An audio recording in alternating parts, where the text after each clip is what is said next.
Là, vous avez le secteur qui correspond à l'exploration de l'allergologie. La pollution, quelles conséquences pour votre système respiratoire? Voici le professeur Grimfeld, le spécialiste Ici, dans ce c'est domaine. un secteur d'hospitalisation. Nous sommes à l'Institut européen de l'asthme à Paris. Disons qu'il y a 15 millions d'habitants à Paris et il y a 3 millions d'asthmatiques en France, avec 1 million d'enfants. On peut faire le rapport, si vous voulez, en se disant quand même qu'à Paris, il y a certainement plus d'asthmatiques relativement dans la mesure où on est agressé par de la pollution, des allergies, des infections entre les individus avec une concentration d'individus qui est plus importante qu'ailleurs. Vous me dites, c'est à midi la fin. Ce que j'ai constaté sur la dernière année, c'est que quand ils commençaient à se sentir moins bien, et ben dans les 24 heures, on parlait de ces pics de pollution. Je tousse et puis j'ai la gorge sèche. T'aimerais habiter à la montagne? Non, moi j'aimerais bien habiter à la Bourboule. Le professeur Grimfeld a acquis une conviction au cours de ses consultations. Les maladies respiratoires deviennent de plus en plus graves et de plus en plus précoces. C'est bien, chérie. Fais-le naturellement, c'est très Le très lien bien. entre ce diagnostic et la pollution, il tente actuellement de l'établir de manière incontestable, c'est-à-dire de manière scientifique. On vient de faire un travail avec une unité INSERM qui a montré que chez des enfants asthmatiques, en dehors des pics de pollution, on avait une variation de leurs symptômes, de toux, de gènes respiratoires, etc., qui épousait les variations de la pollution de fond, pas les pics. Il n'y a pas eu de pic pendant ces 6 mois d'études. Heureusement, ça a permis justement de montrer ça. Oui, t'aimes ça aussi? Le jour de notre visite à l'hôpital Trousseau, nous avons rencontré Laura et sa maman.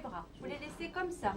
Allez, t'écoutes, là, ça Laura fait pas était mal. venue pour subir des tests allergologiques. Elle est, semble-t-il, excessivement sensible au pollen et aux acariens. Une grande courageuse, hein, c'est vrai. Ah, c'est promis, C'est très hein. fréquent pour une petite fille de son âge, mais ça n'explique pas complètement ses difficultés respiratoires.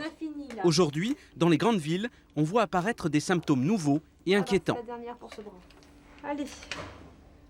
Une toux très très grasse. Toute fumeur, quoi. Oui, oui.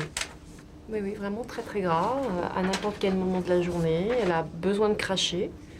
Donc elle a eu des séances de kiné respiratoire pour apprendre à cracher. Et voilà. Ah bah, on peut tout à fait assimiler la pollution à l'extérieur des locaux environnementale à la pollution due au tabac, hein. C'est à peu près les mêmes polluants.